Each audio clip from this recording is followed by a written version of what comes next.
একটা স্টুডেন্ট তার যতগুলো ভর্তি পরীক্ষা দেওয়ার ছিল, ভর্তি পরীক্ষা সবগুলা দেওয়া শেষ। লাস্ট যেটা ছিল গুচ্ছ পরীক্ষা, ওটাও শেষ। সেখানেও শেষ, সেটার রেজাল্টও দেওয়া হয়ে গিয়েছে। হুম, এখন যাদের ক্ষেত্রে চান্স হয়েছে অথবা অনেকের ক্ষেত্রে আছে যারা তো চান্স কোথাওই হয় নাই।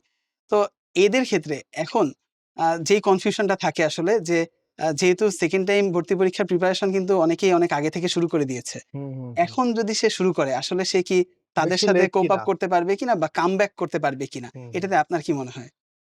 ডেফিনিটলি যদি এক কথায় উত্তর হয় তাহলে অবশ্যই পারবে। কেন পারবে না? আর যদি এটার মানে কোয়েশ্চেন এর অ্যান্সার একটু ইলাবোরেটিভলি দেই আমি, ওরা সেকেন্ড টাইম বিভিন্ন অ্যাডমিশনে পরীক্ষা দিবে এটাই তো স্বাভাবিক।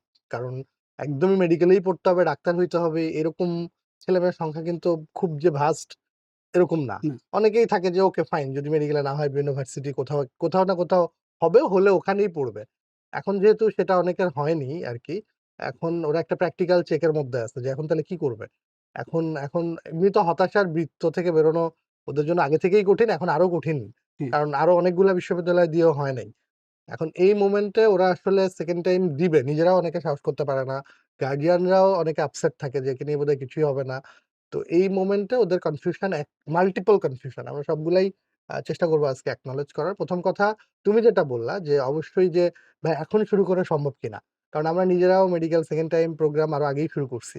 ওদের বেশ কিছু ক্লাস হয়ে গেছে, পরীক্ষা হয়ে গেছে। তো ওরা এখন আবার ওদের থেকেও পিছায়া যাবে কিনা? হ্যাঁ, হ্যাঁ। তো ওইটা যদি ধরো আমরা একটু চিন্তা করি, টাইম লাইনের কথাই চিন্তা করি ওদের। এবছর তো শুরুতে ইনিশিয়ালি আমরা শুনতেছিলাম পরীক্ষা এসএসসি জুনে হবে। আবার হ্যাঁ, শুনতেছি হ্যাঁ। এখন জুলাইতে হবে। মোস্ট পিছায় লাইকলি গেছো। তার পিছায় মানে গেছে। বলে দেওয়া হয়েছে আসলে ২ জুলাই থেকে শুরু হবে। হ্যাঁ, ওরকম যদি সব ঠিকঠাক থাকে হ্যাঁ, আরকি। হ্যাঁ, তো ইনশাআল্লাহ। এরপরে আমরা যেটা দেখি যে পরীক্ষা তো ইউজুয়ালি ১.৫ মাস প্র্যাকটিক্যালটাও হয়ে যায় আরকি হ্যাঁ, এবং হ্যাঁ, পরীক্ষার পরে মেডিকেল ভর্তি পরীক্ষা ইউজুয়ালি প্র্যাকটিক্যালের পর থেকে ৩ মাস। মানে রাফলি ২.৫ থেকে ৩.৫ মাস, হ্যাঁ, এভারেজ ৩ মাস। ৩ মাস। তো সেক্ষেত্রে এইচএসসি এবার শেষ হয়ে যাচ্ছে আমাদের আগস্টে। হিসাব করলে জুলাইয়ে শুরু হলে আগস্টে শেষ হয়ে গেলে ওরা তখন অ্যাডমিশন এক্সামিনি হয়ে হ্যাঁ, গেল হ্যাঁ। আরকি। তো সেক্ষেত্রে অগাস্ট এর কিছুদিন সেপ্টেম্বর, অক্টোবর। তার মানে দ্যাট মিনস মোস্ট লাইকলি নভেম্বরে এবার পরীক্ষা হচ্ছে। তো নভেম্বরে পরীক্ষা হলে আমরা যদি আজকের এই সময়ের আশেপাশ থেকে চিন্তা করি, এপ্রিল বাদই দেই, তাও তো অনেকটা সময়। তাই না? নরমালি অ্যাডমিশনের সময় ছেলেমেয়েরা সময় ২.৫ মাস। ৬ মাস। ৩ মাস। ম্যাক্স ৩ মাস সেখানে তো দেখা যায়। ডাবল আরকি। আরো যদি আমি ভেঙে বলি, মানে ইনফেক্ট ফার্স্ট টাইমাররা যখন শুরু করবে হিসাবে আরকি, সেটা তো মিড অগাস্টে।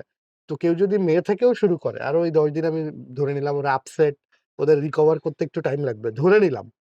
তাহলেও মে, জুন, জুলাই, অগাস্টেরও মাঝে মানে অলমোস্ট ৩.৫ মাস।